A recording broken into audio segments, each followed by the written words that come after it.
PokeKellz. And I'm Preschooler Alex. Welcome to this week's episode of The Dex. Each week on The Dex, we can focus on one specific... Wait, Alex, what's wrong?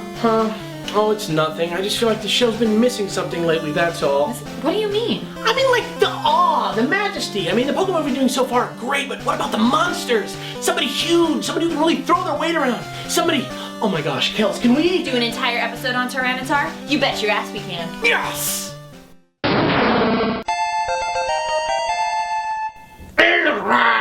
Tyranitar is a lumbering brute whose tough exterior and territorial nature earn it its unique rock-dark typing, as well as making it one of the biggest threats in the Pokemon world. Seriously? I love this frickin' guy. He's super strong, and he looks like a mix between an iguana, a stegosaurus, a T-Rex, and of course, Godzilla!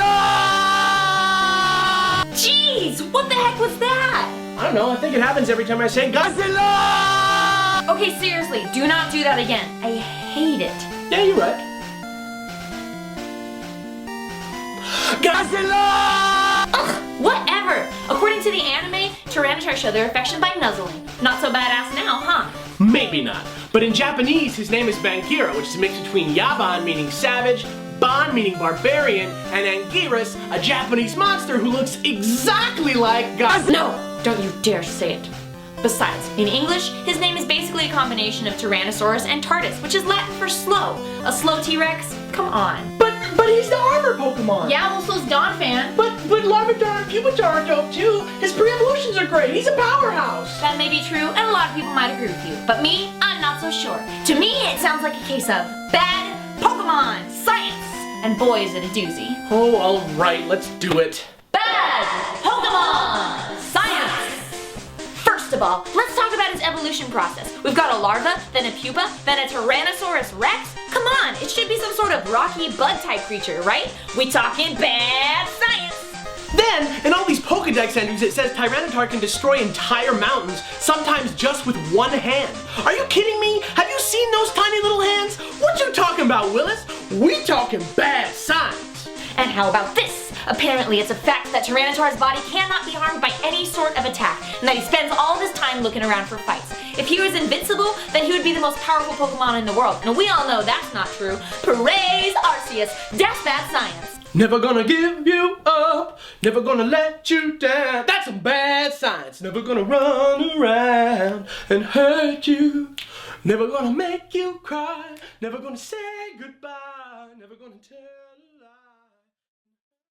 So wow, that's that. I guess I kind of do have a soft spot for the big dope. See, I told you Tyranitar's a king. I guess I could start giving him a little bit more love. Yeah? Yeah, even if he does look like God.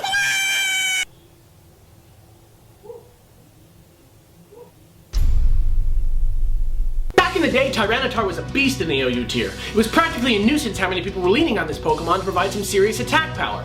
Since then, with the advent of new threats like Mamoswine and Keldeo, and bigger access to superpower, his role is somewhat diminished. Still, he does have a pretty useful role on many teams due to his deep move pool, his beefy base stats, and of course his ability Sandstream, which creates a permanent Sandstorm condition. A good way to take advantage of that is with a moveset based around the Choice Band. A hold item which boosts your attack power by 50%, but locks you into the first move you use until you switch out or you have it removed. To do this, you need a Tyranitar with an adamant nature and EVs in HP, attack, and speed. And make sure he has the ability Sandstream. His Dream World ability is Unnerve, which basically sucks.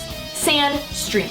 Then, you set him up with a bunch of powerful attacks of different types, like Stone Edge, Crunch, and Superpower, so that you can hit the widest range of opponents. In that last slot, there's two cool things you can do. To deal some extra damage to Pokemon that might be spooked into retreating by Tyranitar's sheer power, use Pursuit. If you'd rather have a little surprise in your pocket to deal with dangerous steel types like Ferrothorn and Fortress, it's gotta be Fire Blast.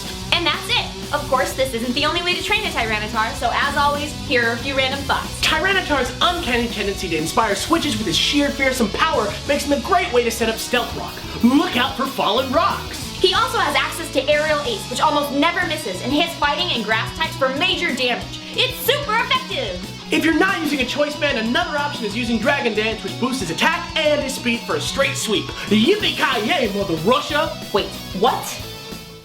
I don't know. I guess I'm just super excited for Die Hard 5. So okay, that's it. I still hate God though. Yeah, especially when you say it. It sounds like, I don't know, chatty mice. Well, if you have anything about Tyranitar that you want to add or want to suggest a Pokemon for us to do next week, put that in the comments section below. I'm PokeKellz. And I'm Preschooler Alex. Tune in next week for another informative episode of The Dex. Never gonna make you cry, never gonna say goodbye, never gonna tell a lie and hurt you. Very. To do this, you need a Tyranitar with...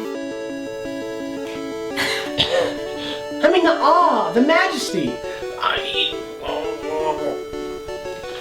Oh.